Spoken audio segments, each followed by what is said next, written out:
Yo, salut à tous, j'espère que vous allez bien. On se retrouve aujourd'hui dans ma baignoire pour discuter des joints silicone. Donc, on va tout de suite dégainer l'artillerie, bam, le pistolet à silicone, à cartouche de silicone. Et puis, je vais vous montrer comment moi je fais en tout cas. Alors, je suis pas un professionnel, certes, je vais vous montrer en tout cas comment moi je me débrouille pour refaire un joint silicone.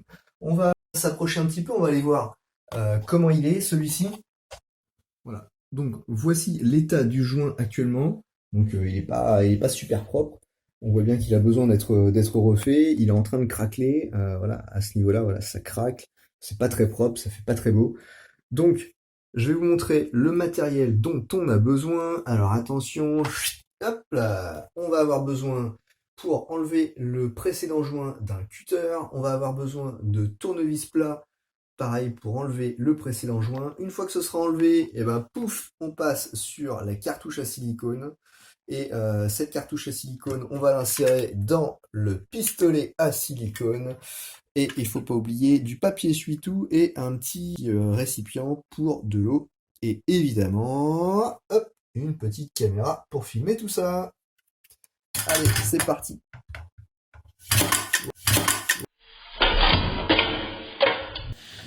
Voilà. Donc la première étape, évidemment, ça consiste à enlever le précédent joint silicone.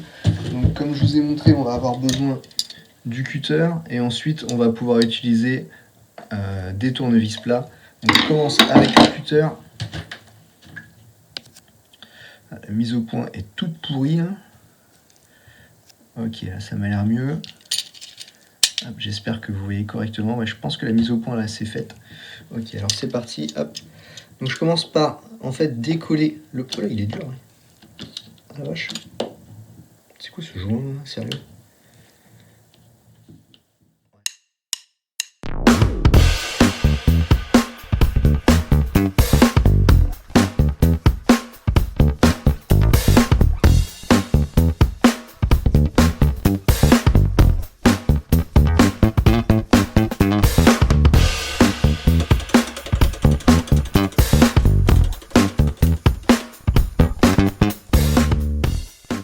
Ok, allez, je m'attaque à l'angle.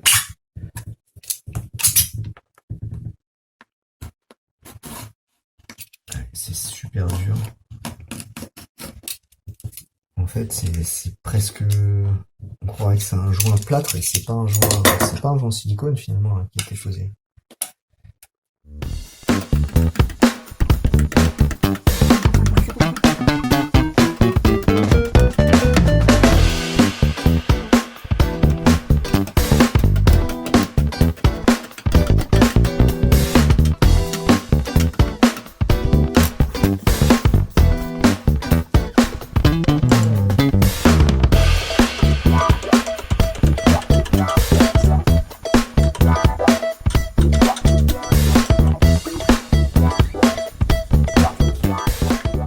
Les joints sont bien dégagés. Alors avant d'aller plus loin, on va aspirer tout ça.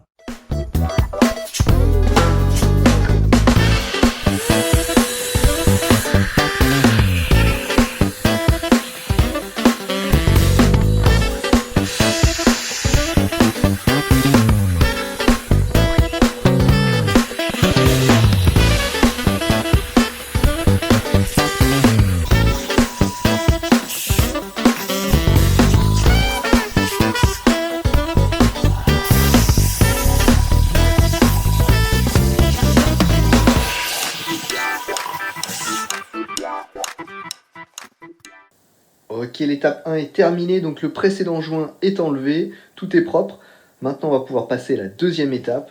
Donc, pistolet à cartouche de silicone. On a la cartouche, donc il va falloir couper l'embout, ensuite mettre cette petite partie-là là, pour faire sortir le silicone correctement. On place la cartouche à l'intérieur, je vais vous montrer. Et on prend, en fait, j'en ai encore besoin finalement. J'ai encore besoin du cutter pour ouvrir. Hop, ça. Donc on ouvre la cartouche. Peut-être pas faire ça sur le tapis. Hein. Je sens que je vais me faire engueuler moi si je fais ça sur le tapis. Peut-être pas une bonne idée. Hop. Attends, je coupe, je reviens. Voilà. Sur le carrelage c'est mieux, au cas où. Sinon, je sens que je me serais fait démonter quand ma femme serait rentrée. Donc, hop, on coupe l'embout de la cartouche. Alors, évidemment, on laisse le pas de vis. Hein. Le but, c'est juste d'ouvrir la cartouche, un petit peu comme si on enlevait l'opercule du dentifrice. C'est pareil. Voilà. Et on se retrouve avec la cartouche ouverte. Alors là, il y a un petit peu de jus, là, un petit peu de liquide qui a coulé. Alors ça sent le vinaigre, c'est normal. Il y a un des produits présents dans le vinaigre, ça fait partie de la composition. Donc c'est normal que ça sente le vinaigre. Tout à fait normal. C'est pour la vidéo. Voilà. Hop. Donc, on va mettre l'embout. Clac. Voilà. Ensuite, on va placer la cartouche. Donc on va préparer le pistolet. Donc ça, voilà. Hop, c'est bon.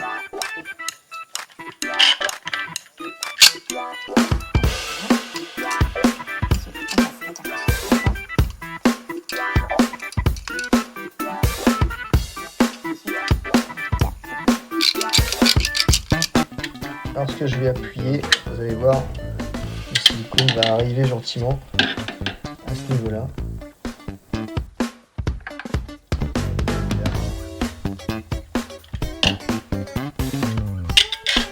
Ensuite, je prends un petit peu d'eau dans un récipient pour pouvoir humidifier soit le papier essuie-tout, soit mon doigt pour pouvoir étaler proprement le silicone. Allez, maintenant, une petite pause café et on reprend juste après.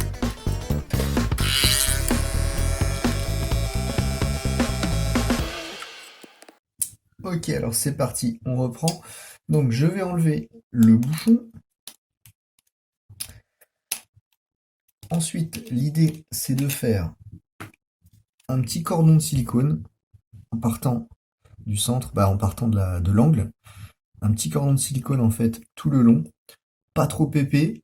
Ensuite, avec un petit essuie-tout imbibé d'eau, on va venir hop, étaler le long pour que ce soit propre. Hop là, attention, ça va bientôt partir. Hop là, c'est parti. Allez, c'est parti et on va commencer par vous montrer ce qu'il ne faut pas faire. Alors regardez le cordon. En fait là j'applique un cordon à la manière de Pépé qui a Parkinson. Donc ça tremblote, ça fait des boules partout.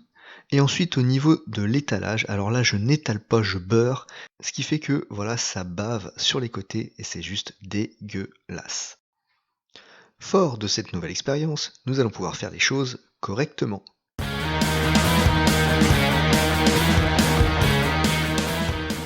Donc après avoir appliqué un cordon homogène, bien linéaire, on va étaler légèrement avec le doigt, bien humidifié. L'idée c'est de surtout pas appuyer trop fort, juste étaler pour jointer correctement. Et si on fait ça soigneusement, il n'y a pas de souci, on peut faire un truc vraiment propre.